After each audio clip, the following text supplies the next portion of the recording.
আসসালামু আলাইকুম এভরিওয়ান। আজকে আমরা চলে আসলাম একটা বিয়ের প্রোগ্রামে, একটা ওয়েডিং সেরেমনি অ্যাটেন্ড করতে। তাও কোথায়, চিটাগাঙ্গে আসছি আমরা একটা বিয়ের দাওয়াত খেতে। মানে আমি আসলে আমার লাইফে ঢাকায় সব বিয়ে খেয়েছি, যেহেতু আমার জন্ম ঢাকায়, বড় হয়েছি ঢাকায়, বিয়ে হয়েছে ঢাকায়। তো সব কিছু আসলে ঢাকাতে হওয়াতে ঢাকায় সবসময় বিয়ে খেয়েছি, কিন্তু এই প্রথম আমার একটা চিটাং থেকে ইনভিটেশন আসে যে বিয়ে খাওয়ার জন্য।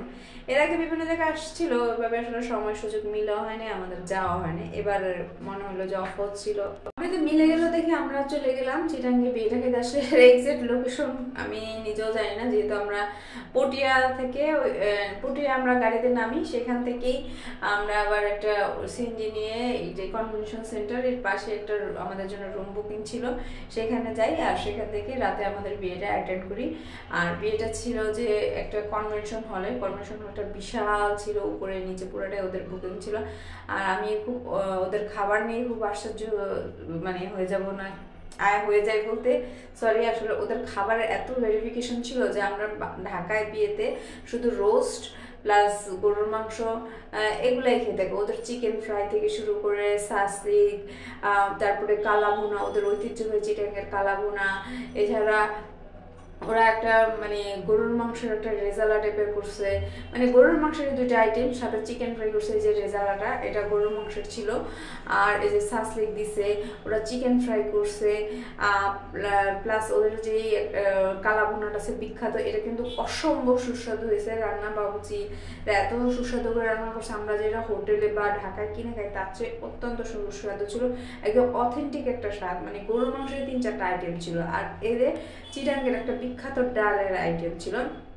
যদিও আমি ফার্স্টে অল্প একটু নিয়ে ট্রাই করি যে আসলে স্বাদটা কেমন হয়, পোলাওর সাথে ডালটা কি ভালো লাগে কিনা, কিন্তু পরে মনে হয় যে না, এটা মনে হয় যে মাংসের চেয়ে একটু অমৃত টাইপের। আর এরা কিন্তু আমাদের মতন বোরহানি সার্ভ করেনি, সবাইকে এক একটা কোকের বোতল দিয়েছে এবং গ্লাসে আমরা সবাই কোক নিজেরা ঢেলে নিয়ে খাওয়া দাওয়া করছি।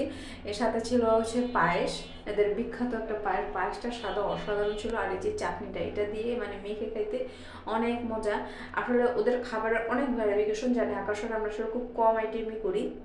আর চিটাঙ্গের মানুষ আসলে মনটা উদার, আমি শুনছি, এবং ওদের খাবার দাবার এবং কনভেনশন সেন্টারে মানে দেখে মনে হলো যে আসলে একটা বিয়েতে ওরা এত আইটেম করে, আমরা কিন্তু ঢাকা শহরে এতটা আইটেম করি না। আমি এই খাবারের কি ভেরিফিকেশন এটা দেখার জন্য মিলে চিটাঙ্গের এই বিয়েটা অ্যাটেন্ড করলাম। সাথে কিন্তু মিউজিক, লাইভ মিউজিক চলছে। আর এই হচ্ছে কনে, যার পক্ষ থেকে আমরা আসলে বিয়ের দাওয়াটা অ্যাটেন্ড করি, তার জন্য একটা স্পেশাল ডে। সবাই কিন্তু তার সাথে ছবি তোলার জন্য খুবই আগ্রহী, এবং ফটো সেশন। আসলে এই দিনটা সবার জন্যই খুব স্পেশাল, জীবনে একটা অন্য রকম স্টেজ চলে আসে, অনেক দায়িত্ব, অনেক কিছু জীবনের। আসলে এটা একটা স্মরণীয় দিন বলা যায়। যাই হোক, আমি কনের সাথে আমরাও ছবি টবি তুললাম। এরপরে আমি নিচে চলে আসি, যেহেতু বর আসছে, বরকে বরণ করার সময় আছে। আর এই যে হচ্ছে বর, যার জন্য আজকের এই এত বড় আয়োজন বা যে আয়োজন করা হয়েছে। আর সবাই অধীর আগ্রহ অপেক্ষা করছে শালীরা যে বরকে বরণ করে নিবে। এই যে মিষ্টি থেকে শুরু করে বরের বরণের যত প্রসিডিউর আছে, তারা কিন্তু শালীরা মানে বিয়েতে এই একটা জিনিসের জন্য খুব আগ্রহ করে, গেট ধরবে কিভাবে, বরকে বরণ করে নেবে। এদের নিয়ে কিন্তু আমাদের অনেক প্রোগ্রাম ঢাকাতেও যেভাবে থাকে, ঠিক ওইখানেও সেভাবেই তারা সেমভাবেই করছে। এবং এই যে ওরা কিন্তু এখানে কালার যে ফেস্টুন নাকি ওইটা দিতেছে, এটা আসলে এক্সাক্ট নামটা আমি নিজেও জানি না। চারদিক থেকে, যেমন আমরা ঢাকা শহরে এগুলো আমরা আসলে করি না খুব একটা, মানে এটা আমরা বিভিন্ন আনন্দের মধ্যে করি। ওরা কিন্তু বিয়ে বাড়িতে কালার দিয়ে জামাইকে বরণ করে নিতেছে, সাথে মিষ্টি এবং ফুলের ছিট।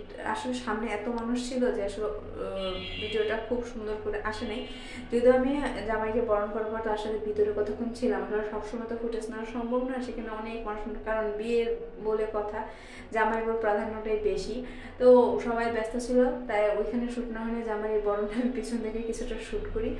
দেন জামাই আর বউয়ের খাবারের পর্ব শুরু হয়। আর মানুষজন যত ফোন থাকে, তাদের ক্লোজ মানুষজন আরও বেশি ফ্যামিলি রিলেটেড চলে আসে, তখন আমরা বের হয়ে আসি, যেহেতু অনেক রাত হয়ে গেছে।